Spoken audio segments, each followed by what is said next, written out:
બોટાદ જિલ્લા કોંગ્રેસ દ્વારા આજ રોજ જાતિ જનગણના નિર્ણયને સરકાર દ્વારા માન્ય રાખતા કોંગ્રેસ દ્વારા મીઠાઈ ખવડાવી ફટાકડા ફોડી ઉજવણી કરી રાહુલ ગાંધીના સતત સંઘર્ષ બાદ સરકારના નિર્ણયને લઈ રાહુલ ગાંધીની જીત ગણાવી જાતિગત જનગણનાથી દલિત આદિવાસી સહિત નાના સમાજના લોકોને જાતિ આધારિત આરક્ષણ મળે જેનાથી ફાયદો થવાની કરાઈ વાત।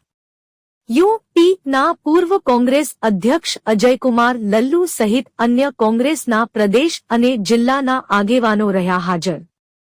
બોટાદ શહેરના સર્કિટ હાઉસ ખાતે આજરોજ ઉત્તર પ્રદેશના કોંગ્રેસના પૂર્વ અધ્યક્ષ અજયકુમાર લલ્લુ ગુજરાતમાં કોંગ્રેસ દ્વારા સંગઠન સૃજન અભિયાન અંતર્ગત ચાલતી કામગીરી અંતર્ગત બોટાદના પ્રવાસે આવેલ છે। ગઈકાલે કેન્દ્ર સરકાર દ્વારા જાતિ જનગણના અંતર્ગત મહત્વની જાહેરાત કરી જાતિગત જનગણના કરવા માટે કેન્દ્ર સરકાર દ્વારા જાહેરાત કરવામાં આવી।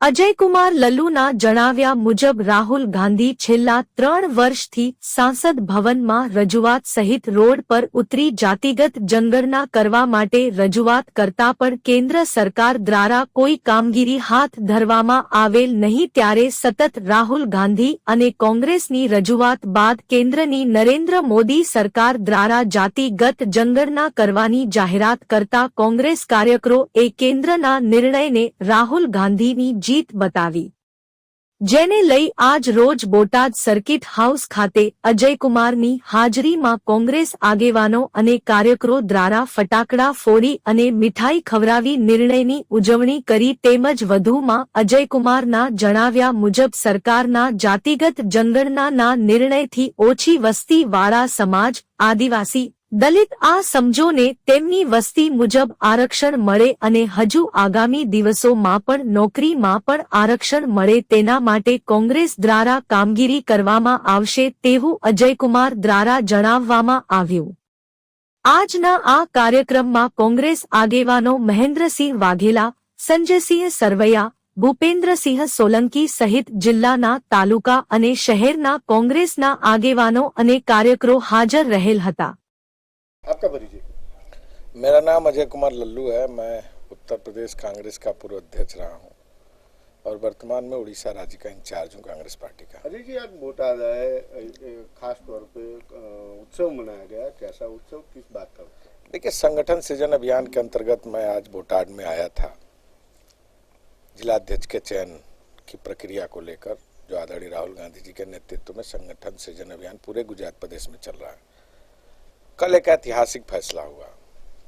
वर्षों से जिस मुद्दे को लेकर जातिगत जनगणना के सवाल पर आदरणीय राहुल गांधी जी संसद में सड़क पर मजबूती से इस आवाज को बुलंद कर रहे थे, जो भारतीय जनता पार्टी श्री नरेंद्र मोदी जी की सरकार और संघ लगातार जातिगत जनगणना का विरोध कर रही थी, आज राहुल जी के संघर्षों का देन है कि उन्हें झुकना पड़ा और जातिगत जनगणना जैसे महत्व फैसले को लेकर आने वाले दिन में जातिगत जनगणना कराने का आदेश और कैबिनेट से प्रस्ताव पारित करना पड़ा।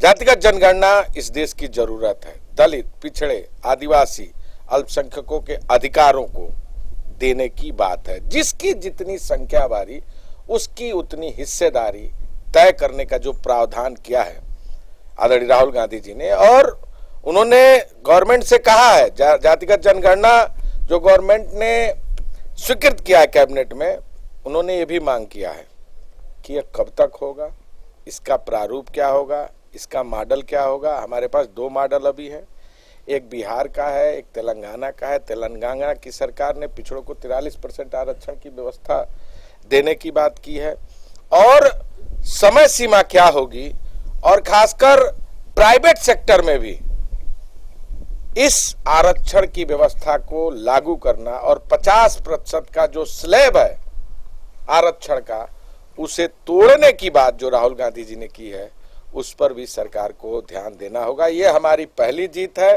अभी और जो हमारे विषय है 50% का स्लैब तोड़ने की बात, खासकर प्राइवेट नौकरियों में, प्राइवेट शिक्षा में भी आरक्षण की बात, और जो जातिगत जनगणना का प्रारूप, इस पर भी सरकार का वक्तव्य आना चाहिए। निश्चित तौर से ये हमारी बड़ी जीत है, आदरणीय राहुल गांधी जी की जीत है, दलित पिछड़ों, अल्पसंख्यक और आदिवासियों के अधिकारों की जीत है। ओके।